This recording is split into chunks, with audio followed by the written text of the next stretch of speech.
Hello and welcome to all my dear student. Pulling and pushing of a lawn roller on rough horizontal plane का आज का हमारा topic रहेगा। ये topic आपका फ्रिक्शन से रिलेटेड है।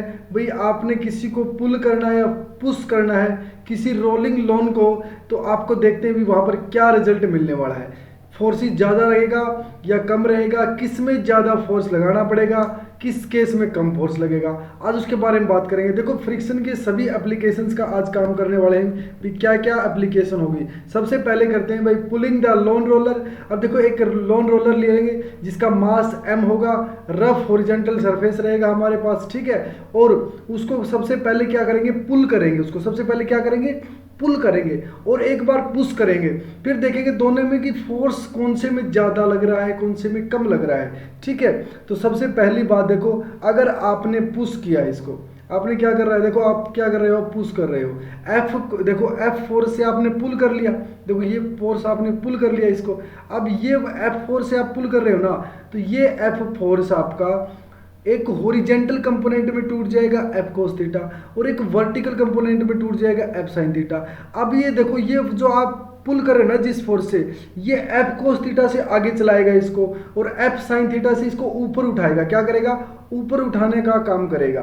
अच्छा, तो यहाँ पर इस पॉइंट पे देखोगे ना आप, तो यहाँ पर देखोगे एक नॉर्मल फोर्स लगेगा। उस नॉर्मल वो ऊपर की तरफ नॉर्मल फोर्स लगेगा, उसको मैं यहाँ पर दिखा देता हूँ। और mg इसका मास m है तो ये नीचे भी हो जाता है। अब सभी का सभी देखो यहाँ पर आपका जो डायग्राम है बिल्कुल रिजोल्व हो चुका है, बिल्कुल सारे केसेज आपके हो चुके हैं। अब आपका फोर्सेज आपने देखो किस साइड आपने क्या कर रहे हो, आप इस साइड इसको खींच रहे हो। सबसे पहले हम वर्टिकल डायरेक्शन लेंगे। क्या लेंगे, वर्टिकल। अब वर्टिकल लेंगे तो वर्टिकल में तो ये चल ही नहीं रहा, नहीं चल रहा ना, तो अच्छा इसमें देखो क्या क्या आपके लिए इंपॉर्टेंट रहेगा। सबसे पहले देखो एन भी ऊपर की तरफ, एफ साइन थीटा भी ऊपर की तरफ है, तो आप कहोगे N plus F sine theta किसके बराबर है, N plus F sine theta M G के बराबर, क्योंकि एम जी आपका नीचे की तरफ है, ठीक है। और अगर मैं यहाँ पर फ्रिक्शन की बात कर लेता हूँ, देखो अगर चल रहा है तो क्या होगा, म्यू के इंटू एन होगा, तो फ्रिक्शन फोर्स आपका क्या हो जाएगा, म्यू के इंटू एन हो जाएगा। और यहाँ से एन की वैल्यू क्या हो जाएगी फ्रिक्शन के केस में, म्यू अपॉन देखो एफ अपॉन म्यू के, ये वैल्यू हो जाएगी। अब यहाँ से वैल्यू रखो और आपकी वैल्यू आप निकाल सकते हो। क्या कहोगे आप, एन की वैल्यू आपके पास क्या आ जाएगी, M G minus F sine theta, और एन की वैल्यू क्या है, फ्रिक्शन फोर्स, ठीक है। तो आप कहोगे friction force equal to mu आपका दोनों के मल्टीप्लाई में M G minus F sine theta. एक केस तो आपका ये आ जाता भाई, कब, जब आपका पुलिंग फोर्स किया जाएगा और यहाँ से फ्रिक्शन की वैल्यू आ जाती है, ठीक है। इसको एक को डिस्कस करते हैं आराम से, ठीक है। यहाँ पर देखो टूर यहाँ मैंने निकाली, देखो ये वैल्यू मैंने जो निकाली है यही आपके सामने वैल्यू आ जाती है। देखो अभी जो मैंने आपके सामने वैल्यू निकाल के दी है ना मैंने, ये वैल्यू आपकी जो फ्रिक्शन की वैल्यू आ जाती है। ये कब केस हुआ, वर्टिकल डायरेक्शन का केस था। किसका केस था, वर्टिकल डायरेक्शन का केस था। फ्रिक्शन की वैल्यू यहाँ पर आ जाती है म्यू आर, जो आपका रोलिंग फ्रिक्शन है, रोलिंग फ्रिक्शन कोफिशिएंट है M G minus F sine theta. अब देखते हैं भाई पुशिंग के केस में। सबसे पहले देखो अब क्या कर रहे थे आप, पुलिंग के केस में आपका रिजल्ट आपको याद रहे ताकि हम आगे रिलेट कर पाए। देखो mu R into M G minus F sine theta, okay. यहाँ देखेंगे पुशिंग द लॉन रोलर। अब देखो यहाँ पर पुश कर रहे हो आप, अगर जैसे ही आपने पुश किया, देखो इस फोर्स को ध्यान से देखो, आप इसको क्या कर रहे हो, इसको यहाँ पर पुश कर रहे हो, यहाँ पर पुश कर रहे हो, तो यह देखो ये यहाँ पर ऐसे, मतलब इसको अगर आप सीधा लेगोगे तो ये हॉरिजॉन्टल के साथ आपका थीटा एंगल बनाएगा। तो इस कंपोनेंट को आप एफ कोस थीटा, और नीचे देखो ये ऐसे टूटेगा भाई, अगर यह एफ का ये ऐसे रिजोल्व होता है, ठीक है। तो ये आपका क्या हो जाता है, अगर ये एफ है तो ये आपका हो जाएगा एफ कोस थीटा, और ये क्या हो जाएगा आपका एफ साइन थीटा। ये ऐसे आपका रहेगा, ठीक है। ध्यान रहे ये आपके लिए इंपॉर्टेंट पॉइंट है, ओके। अब देखो इतना कुछ करने के बाद आपको क्लियरली तो हो ही गया होगा, क्लियर हो गया होगा भाई वर्टिकल डायरेक्शन की ले लो फोर्सेज, या ऊपर की तरफ क्या लग रहा है एन, ठीक है। नीचे की तरफ क्या लग रहे हैं, आप कहोगे मेरा नीचे की तरफ तो लग रहा है F sine theta, okay, plus M G भी नीचे की तरफ लग रहा है, ये देखो यहाँ से। और एन की वैल्यू मुझे पता है क्या होगी, एफ अपॉन म्यू आर, और म्यू आर यहाँ से कॉमन, और F sine theta plus M जी।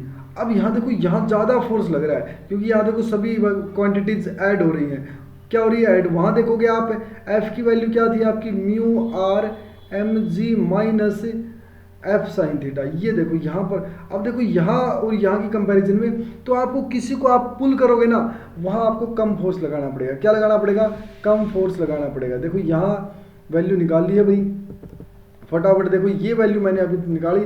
तो इक्वेशन 1 एंड 2 आपको क्या कहेगी, जो फ्रिक्शनल फोर्स है while pulling is less as compare to pushing. देखो यहाँ सबसे पहले देखो ये वैल्यू आई आपकी कब, ये वैल्यू आई आपकी जब आप पुश कर रहे थे, ठीक है।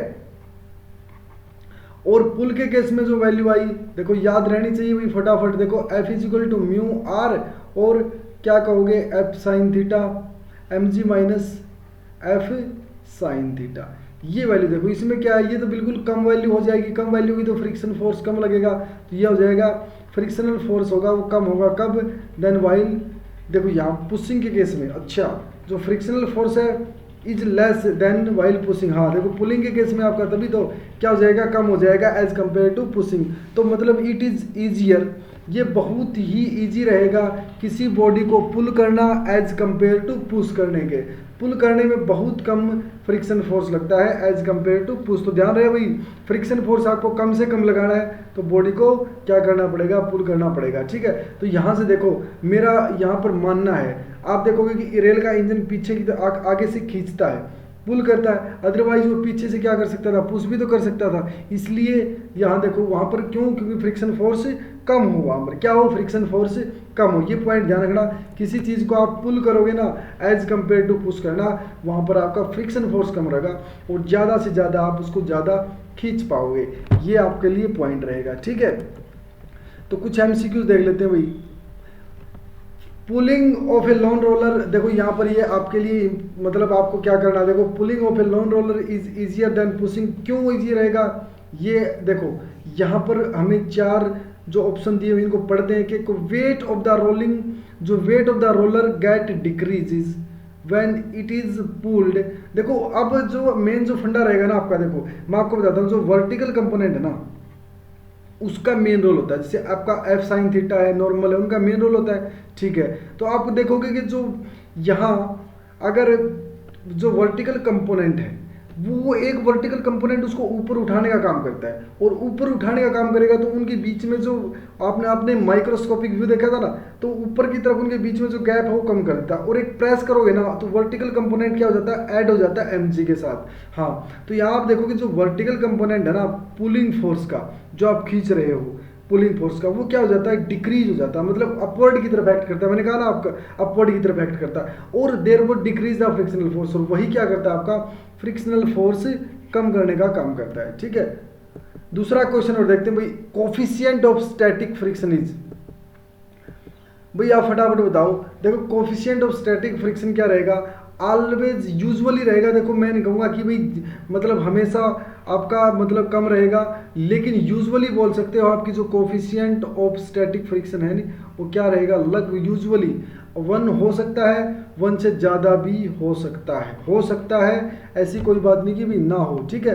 तो आज का जो हमारा लेक्चर था, आज हमने फ्रिक्शन को ख़त्म कर दिया है। आज क्या कर दिया भाई, हमने फ्रिक्शन को ख़त्म कर दिया है। हर एक टॉपिक को, हर एक क्वेश्चन को, हर एक प्रॉब्लम्स, इलस्ट्रेशन, सब कुछ हमने अच्छे से देखा, अच्छे से सभी कंसेप्ट किए, चाहे वो इंक्लाइंड प्लेन हो, एंगल ऑफ रिपोज हो, या एंगल ऑफ इंक्लिनेशन हो, रोलिंग फ्रिक्शन हो, आपका static, kinetic, limiting friction, law of friction, हमने हर तरह के क्वेश्चंस, हर तरह के कंसेप्ट बिल्कुल बेसिक स्टडी की थी हमने आज फ्रिक्शन की, और आज हमारा था लास्ट लेक्चर।